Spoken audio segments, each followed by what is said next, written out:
Hola, bienvenidos al día 77 del reto 366-2024. Si el césped se ve más verde, probablemente sea artificial.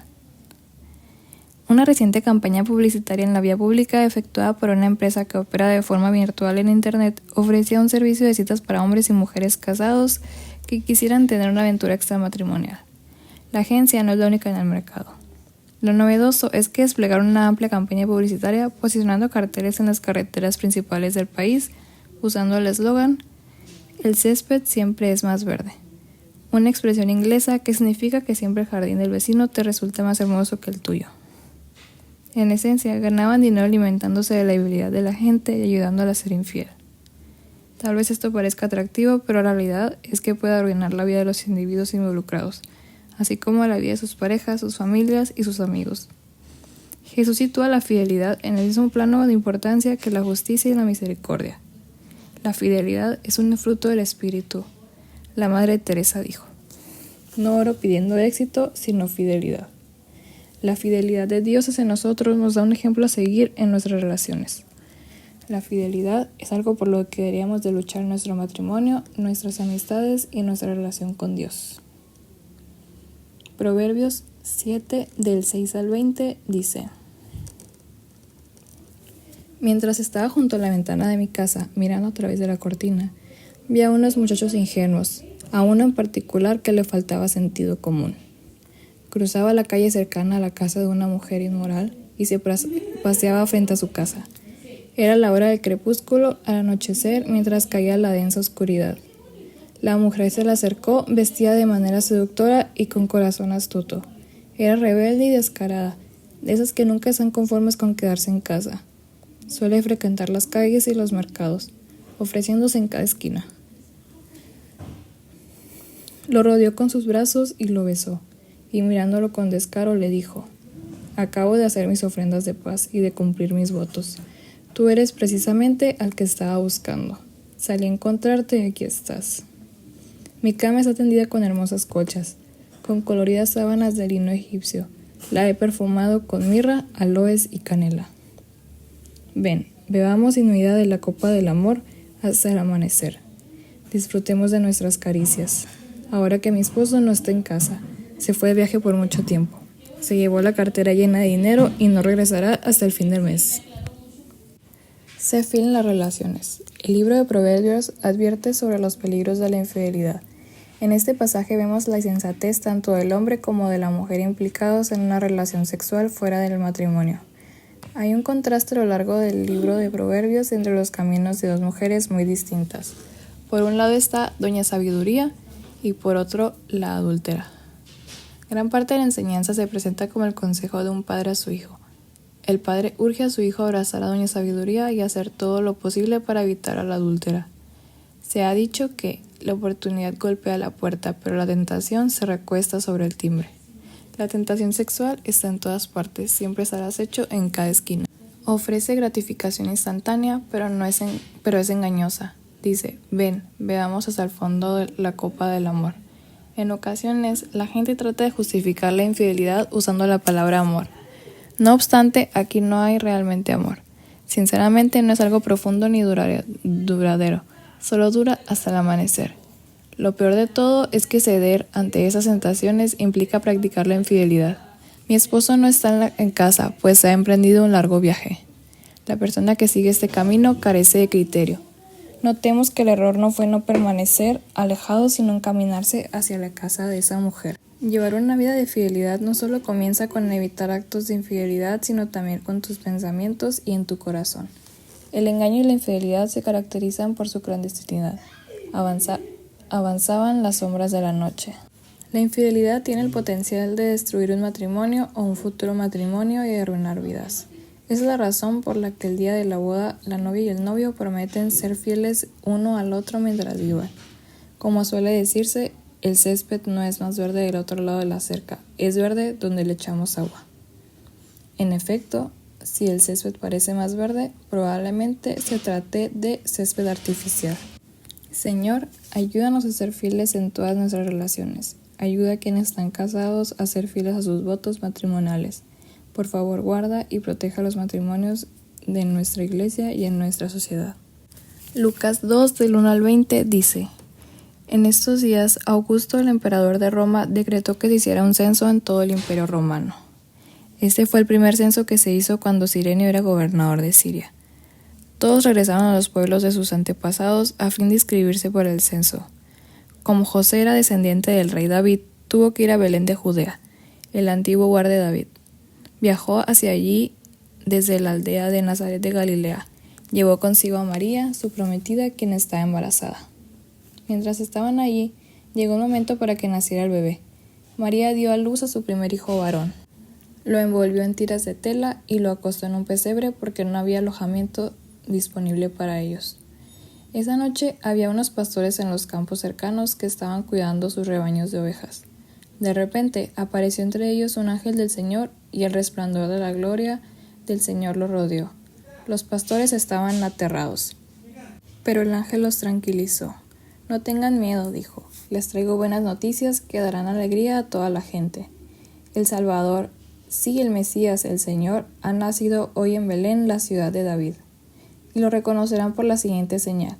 Encontrarán un niño envuelto en tiras de tela acostado en un pesebre. De pronto se unió a ese ángel una inmensa multitud, los ejércitos celestiales, que alababan a Dios y decían: Gloria a Dios en el cielo más alto y paz en la tierra para aquellos en quienes Dios se complace. Cuando los ángeles regresaron al cielo, los pastores se dijeron unos a otros: Vayámonos a Belén, veamos esto que ha sucedido y que el Señor nos anunció. Fueron deprisa a la aldea y encontraron a María y a José, y allí estaba el niño, acostado en el pesebre. Después de verlo, los pastores contaron a todos lo que había sucedido y lo que el ángel les había dicho acerca del niño. Todos los que escucharon el relato de los pastores quedaron asombrados, pero María guardaba todas esas cosas en el corazón y pensaba en ellas con frecuencia. Los pastores regresaron a sus rebaños, glorificando y alabando a Dios por lo que habían visto y oído. Todo sucedió tal como el ángel les había dicho. Sé fiel al llamado de Dios, sus promesas y su mensaje.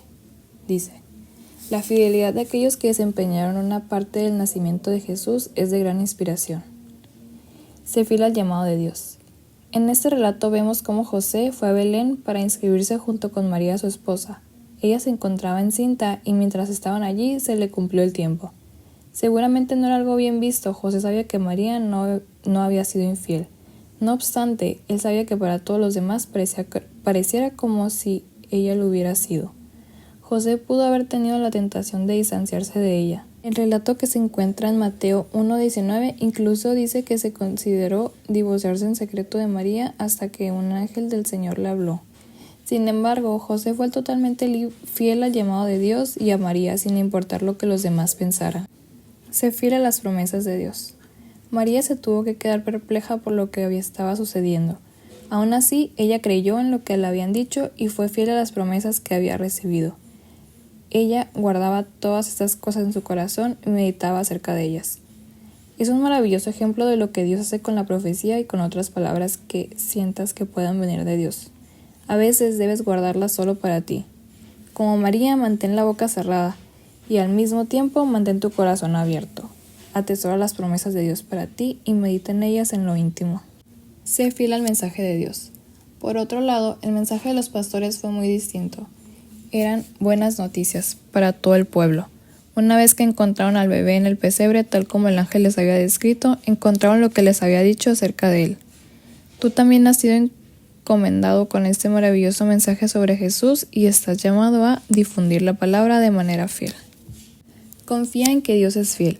Por sobre todo, este es un relato de la fidelidad de Dios. Todo lo que Dios le había prometido a María, José y los pastores ocurrió, como se les había dicho, y la fidelidad de Dios a ellos fue parte de algo aún mayor. Comenzamos a ver cómo Jesús es el cumplimiento de todas las promesas de Dios en el Antiguo Testamento. Nace en el pueblo de David y su padre terrenal era descendiente del rey David. Es el rey prometido a quien todo el Antiguo Testamento señala. Es Cristo el Señor. Son buenas noticias para todo el pueblo. Aquí tenemos un vistazo de lo que esto significa para nosotros. Jesús es tu Salvador, por medio de quien puedes experimentar paz y el favor de Dios. Ya no tienes por qué llevar la carga del pecado. Al conocer a Cristo, conoces a Dios. Él mismo es Dios. Él es el Señor. La fidelidad y el amor de Dios son el cimiento sobre el que todo lo demás se edifica. Gracias, Señor, por tu fidelidad hacia mí en Cristo Jesús. Gracias porque me das esperanza, libertad y propósito. Ayúdame a ser fiel al compartir este mensaje a todo el pueblo. Número 5, del 11 al 31 dice: El Señor le dijo a Moisés: Da al pueblo de Israel las siguientes instrucciones. Supongamos que la esposa de un hombre se descarría y le es infiel a su marido, y tiene relaciones sexuales con otro hombre sin que lo sepa su esposo ni nadie más. Ella se contaminó aunque no hubo testigos y no fue sorprendida en el acto. Si su esposo siente celos y sospecha de ella y necesita saber si ella se ha contaminado o no, el esposo debe llevarla al sacerdote. También presentará por ella una ofrenda de 2 litros de harina de cebada. No debe mezclarse con aceite de oliva ni incienso porque se trata de una ofrenda de celos para demostrar si ella es o no culpable. Entonces el sacerdote la presentará delante del Señor para que sea juzgada. Pondrá un poco de agua santa en un recipiente de barro y mezclará polvo que tomó del piso del tabernáculo. Una vez que el sacerdote haya presentado a la mujer delante del Señor, la desatará el cabello y colocará en las manos de ella la ofrenda de prueba, es decir, la ofrenda de celos para discernir si las sospechas de su esposo son justificadas. El sacerdote se pondrá frente a ella y sostendrá el recipiente de agua amarga que trae una maldición para quienes son culpables. Enseguida, el sacerdote pondrá a la mujer bajo juramento y le dirá: Si ningún hombre ha tenido relaciones sexuales contigo y no te has descarriado ni te has contaminado mientras has estado bajo la autoridad de tu esposo, que seas inmune a los efectos de esta agua amarga que trae la maldición. Pero si te has descarriado siendo infiel a tu marido y te has contaminado teniendo relaciones sexuales con otro hombre, en este momento el sacerdote pondrá a la mujer bajo juramento al decir que el pueblo sepa que la maldición del Señor cayó sobre ti cuando Él te haga estéril al causar que tu útero se encoja y tu abdomen se hinche. Ahora que esta agua que trae la maldición entre tu cuerpo y cause que tu abdomen se hinche y tu útero se encoja, a la mujer se le exigirá decir sí, que así sea. Entonces el sacerdote escribirá esas maldiciones en un trozo de cuero y luego las lavará para que caigan dentro del agua amarga. Hará que la mujer beba el agua amarga que trae la maldición. Cuando el agua entre a su cuerpo, si ella es culpable, le causará un sufrimiento amargo. Después, el sacerdote tomará la ofrenda de celos de la mano de la mujer y la alzará ante el Señor y la llevará al altar. Tomará un puñado de harina como porción simbólica, la quemará en el altar y le exigirá a la mujer que beba el agua. Si ella se ha contaminado siendo infiel a su marido, el agua que trae la maldición le producirá un sufrimiento amargo. Su abdomen se hinchará y su útero se encogerá, y su nombre se volverá una maldición entre su pueblo. Pero si ella no se ha contaminado y es pura, entonces saldrá ilesa y todavía podrá tener hijos. Esta es la ley del ritual para lidiar con los celos. Si una mujer se descarría y se contamina mientras está bajo la autoridad de su marido, o si un hombre se siente celos y sospecha que su esposa le fue infiel, el marido debe presentar a su esposa delante del Señor y el sacerdote aplicará esta ley ritual en su totalidad. El marido será inocente de toda culpa en este caso, pero su esposa será responsable por su propio pecado. Número 6:27 dice: Cada vez que Aarón y sus hijos bendigan al pueblo de Israel en mi nombre, yo los bendeciré. Sé fiel en respuesta a la fidelidad de Dios. Sé fiel a tu cónyuge, dice. Si las instrucciones que aquí se presentan son una indicación de cuán destructiva puede ser la infidelidad en un matrimonio, mientras que nuestro pasaje en Proverbios era una advertencia contra el adulterio, este pasaje trata las consecuencias del adulterio. No obstante, la ley reconocía que la sospecha de infidelidad sexual no era suficiente, ya que podría plantearse simplemente por celos, y tal vez habría acusaciones falsas. Era particularmente importante proteger a las mujeres de las acusaciones sin fundamento, pues su posición en las sociedades antiguas era más vulnerable. Si la mujer era inocente, esta prueba significaba que no tenía nada que temer. El agua no era dañina en sí misma. La ley requería una demostración de culpa en lugar de una de inocencia. Que el esposo escogiera usar o no esta prueba dependía de la clase de persona que él era. José no lo usó. Sé fiel a tus promesas, dice. El voto del Nazareno número 6 del 1 al 21 podía ser para toda la vida. por ejemplo Sansón, Samuel y Juan el Bautista, o temporal. Era una expresión particular de santidad no exigida para todos. No era cuestión de méritos adicionales. Jesús mismo no tenía un voto de nazareato, aunque era nazareno, lo que es diferente. El punto importante de este pasaje es que si haces promesas a Dios, debes ser fiel a ellas. Sé fiel en respuesta a la fidelidad de Dios. Dice, Aarón y sus hijos fueron instruidos por Dios acerca de cómo pronunciar la bendición del Señor sobre su pueblo. Así es como Dios quiere bendecirnos a ti y a mí. Quiere bendecirte con su presencia, haciendo brillar su rostro sobre ti. Que el Señor te mire con agrado. Quiere ser misericordioso contigo. Él es amable, compasivo, perdonador y lleno de amor. Te da su paz en medio de las tribulaciones de la vida y te da su protección. Quiere guardarte del mal y evitar que te apartes de él. El deseo de Dios, desde el principio hasta el final, es bendecirte.